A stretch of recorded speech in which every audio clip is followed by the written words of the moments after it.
20 seconds and counting. T minus 15 seconds. Guidance is initiated.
Hello, North from North Sounds here. Talking about It's a Sin by the Pet Shop Boys.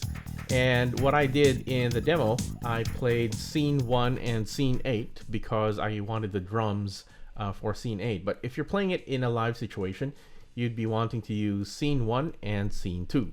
So for scene 1, what I did for the intro was first I turned down part 6, the volume of part 6, and played the C minor chord. And I played that note. And I played the C for the intro, 20 seconds and and the counting. D for that T minus 15 recording, seconds. Guidance and is then initiated. that goes up.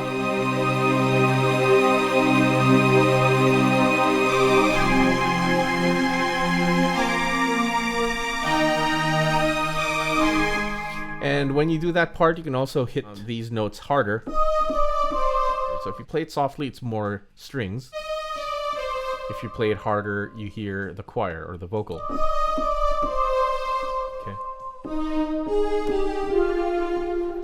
So that's scene 1. And when you're done with the intro, you can go to scene 2. And before you do that, of course, you play this note. Then switch to scene 2. We play the left-hand part from this C downwards. This is where the arpeggio is triggered. When you play it hard, it triggers that orchestra hit after a quarter note. So if I play it hard, this is what I get. Okay, so that is a delay trigger. And not all of them have that orchestra hit. It's only the G sharp to the C.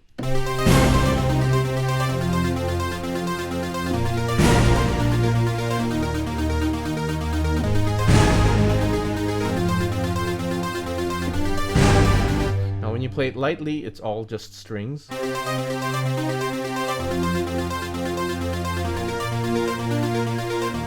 And that's for the verses. This part is the sound.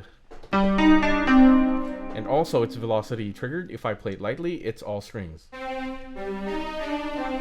So if you're playing the verse parts, we're just playing chords.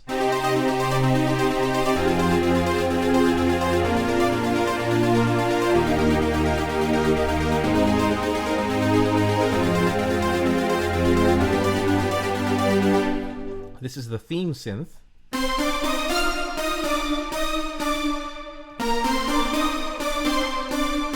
When you go to scene 1, if you're coming from scene 1, this part of the keyboard becomes an extension of the same strings down here. But if you go to scene 2, it becomes the theme synth.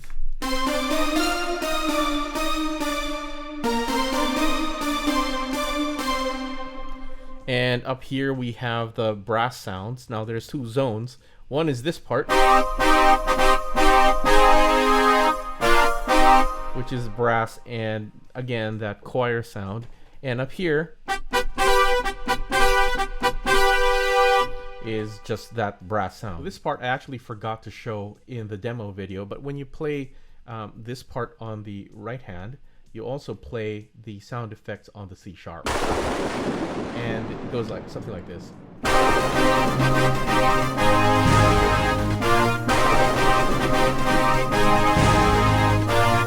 All right, now when we go to scene 8, this now unlocks or opens up our bass and the drums.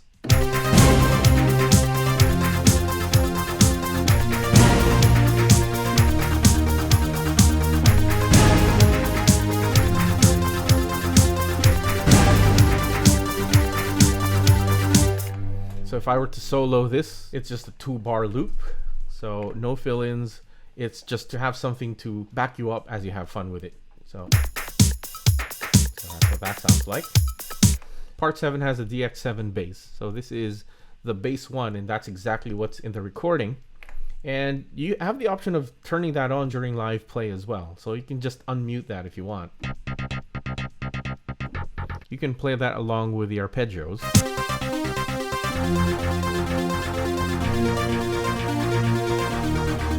Now, because your right hand will be busy with a melody, the strings that accompany the bass notes are actually octaves and a fifth.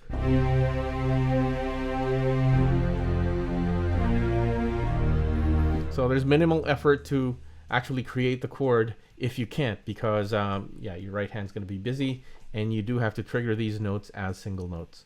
So if you do want to do fifths, make sure that when you play the F, don't play the C, because there's an arpeggio there. So if you're going to do that, do octaves. So be aware of any of these notes being played in the middle, because these will have their own arpeggios.